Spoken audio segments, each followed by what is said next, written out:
আমার চ্যানেলে তোমাদের সকলকে স্বাগত। আজ আমরা ক্লাস 6 রায়ান মার্টিন প্রশ্নবিচিত্রা থেকে ইতিহাসের দ্বিতীয় পর্যায়ক্রমিক মূল্যায়নের প্রথম স্কুল সলভ করব।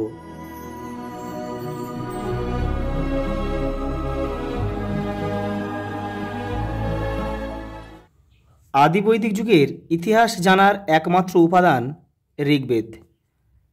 মেগালিথ বলা হয় বড় পাথরের সমাধিকে। জৈন ধর্মের প্রধান প্রচারককে বলা হতো তীর্থাঙ্কর। পিটক কথার অর্থ কী? ঝুড়ি। মৌর্য আমলে জেলা প্রশাসনকে বলা হতো আহার। পরেরটা দেখো, 2 দাগের একটা স্তম্ভ রয়েছে। মজ্ঝিম প্রতিপদা গৌতম বুদ্ধ। পরেরটা দেখো, গুপ্ত সম্রাট সমুদ্রগুপ্ত। কুষাণ সম্রাট কনিষ্ক। পরেরটা রয়েছে মৌর্য সম্রাট অশোক। আর 5এরটা রয়েছে দেখো, নন্দ রাজা ধননন্দ। পরের প্রশ্ন দেখো, 3 দাগের, ঋগ্বৈদিক যুগের প্রধান দেবতা কে ছিলেন? ইন্দ্র। সকলোত্তর পথনাথ কাকে বলা হতো? হর্ষবর্ধনকে। আলেকজান্ডারের সেনাপতির নাম কি? সেলুকাস। পরেরটা দেখো, এলাহাবাদ প্রশস্তির রচয়িতা কে? হরিসেন। ইনি সমুদ্রগুপ্তের সভাকবি ছিলেন। কুষাণ সাম্রাজ্যের প্রতিষ্ঠাতা কে? কুজুল কথফিসেস।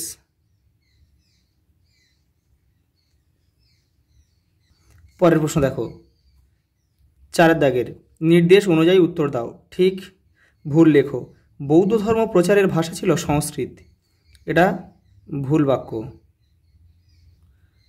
কারণ এই সংস্কৃতটা ভুল আছে। এখানে এই সংস্কৃতটা হবে পালি ভাষায় বৌদ্ধ ধর্ম প্রচার করা হতো। শূন্যস্থান পূরণ করে। ইন্ডিকা গ্রন্থের লেখক হলেন মেগাস্থিনিস। পরেরটা দেখো, ঠিক ভুল লেখো। জেন্দ আবেস্তার শ্রেষ্ঠ দেবতা ইন্দ্র। এটা কিন্তু ভুল বাক্য। এটা হবে হচ্ছে ইন্দ্র হবে না, এটা ছিল আহুর বা অহুর।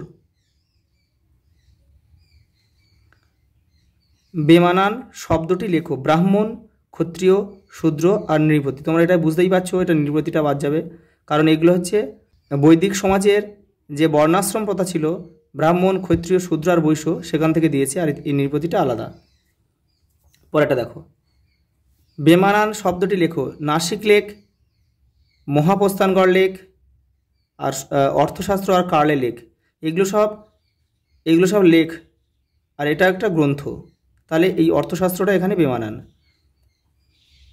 শূন্যস্থান পূরণ করো। সকারি বলা হয় কাকে? দ্বিতীয় চন্দ্রগুপ্তকে।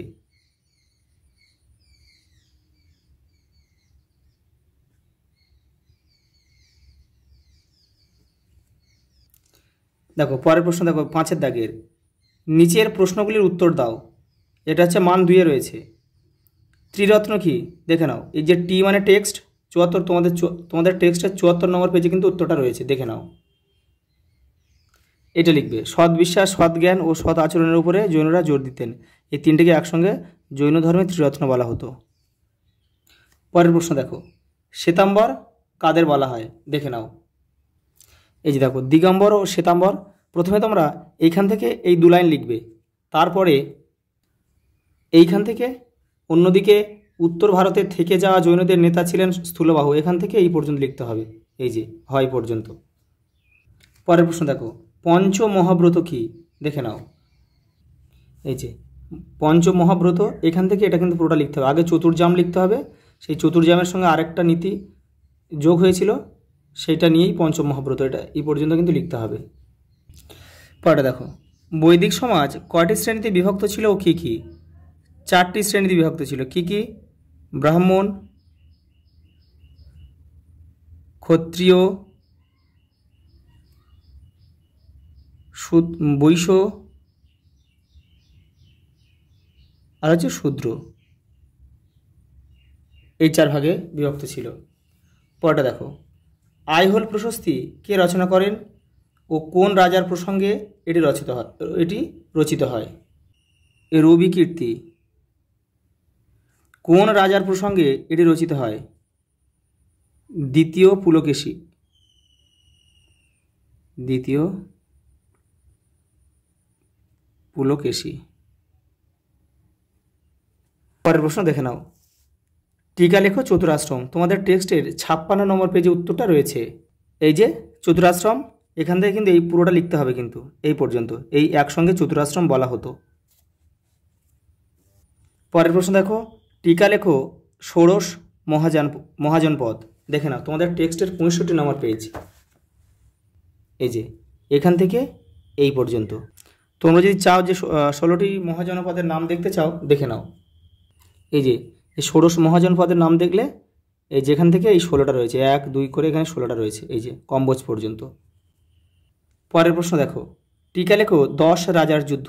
দেখে নাও তোমাদের টেক্সটের 51 নম্বর পেজ। এই যে দেখে নাও 10 রাজার যুদ্ধ, এটা পুরোটা কিন্তু লিখতে হবে। পরের প্রশ্ন দেখো 7টা। বৈদিক যুগের শিক্ষা ব্যবস্থা কেমন ছিল?